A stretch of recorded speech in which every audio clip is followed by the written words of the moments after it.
Hi, this is Gilles, the radio prepper. So it's Saturday. I don't feel like doing much today, but I set up the K1 here. I'm going to try to make a few contacts. I have a paella with the radio club tomorrow. That's about 40 minutes away. But this morning I'm going to do a little bit of Morse code.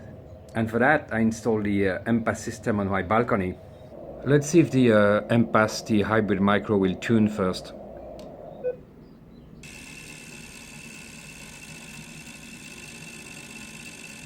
That's already 1.3 to 1.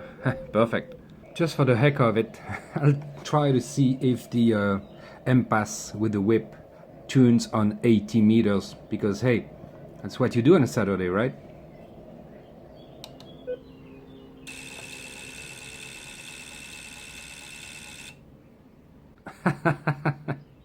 One to one. Well, I'll have to try that tonight.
Alright, I got one contact, OE3WMA on 10120, and that's Austria, 525 miles. Now I'm patiently waiting for signals to tune my K1 so that I receive exactly 600 Hertz from my transmitting frequency.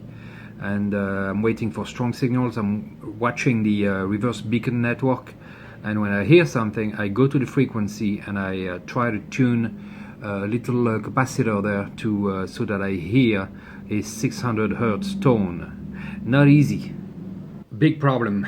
A station transmitting on 10118 I receive on 10119, and I transmit on 10119, so no wonder nobody's answering me.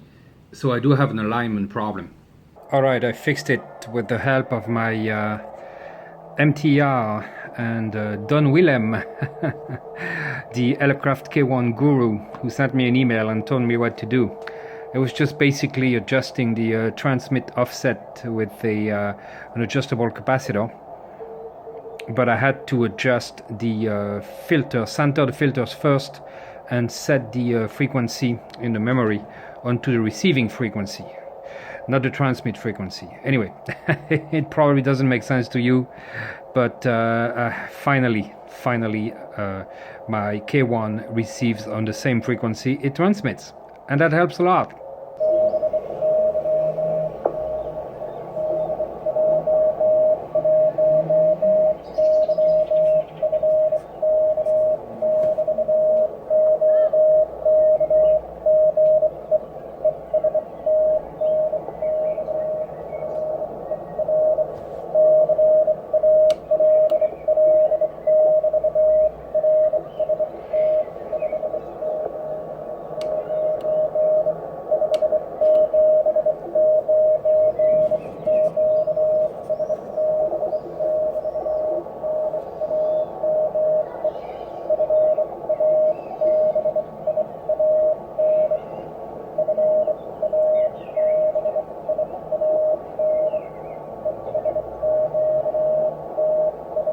Fabian?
So I am very well received with the Chameleon on the balcony. That's on 30 meters. That's pretty good for a 3.2 meter whip. I just have to try on 80 meters, but that's just going to be pushing it a lot. So no luck on 80 meters, but you need a long wire for that. But the whip did pretty good on 30 meters. But I fixed my K1 and that's what matters. Now it works perfectly fine. The problem of course was that I was transmitting on a frequency and receiving 1 kilohertz below that. So it didn't quite work. I did make a few contacts, but that was because I heard people on the wrong sideband. I got a Pelican case for it, and this one is a 1400. I really like the fact that you can plug the foam to make it the shape you want for your radio, so here it fits perfectly fine. I haven't put anything here yet. I want to put an antenna and a key and the batteries, but I'll have to make sure that I have enough space, so I'm not quite sure what I'm going to do yet. But the case looks very good. It's very strong, very rugged, and that's what you need for portable operations. And I have nothing to do with Pelican, by the way. I just use them. So this was just a short video to show that kit building sometimes doesn't quite work the way you want. You know, kits don't work, you miss a step in the alignment and you end up having a radio that doesn't quite work. But there's always a way to fix it, of course. And you know, you learn some stuff in the process, a little bit more every time. And basically I just didn't want you guys hanging. You who follow my videos every week especially, you know, next week big projects. Well, I have a few videos in the works. The parts for my magnetic loop antennas are being laser cut. Actually, I just got a message today that they were done, so I'm going to pick them up in a couple days. And so probably Saturday I'll be shooting the video on finishing the magnetic loop antenna, and I'm sure I'll use it with the K1 as well. And it's going to be summertime here, so of course hopefully more expeditions and outings in the field like last weekend. And it's difficult in France because most trails are prohibited. You just can't go there, or you get like a $400 fine. So, but you know, I'll find some spots. I've met a lot of great people around here, and the locals know where you can and can't go. So stay tuned for more adventures and more radio prepping. Have a good one.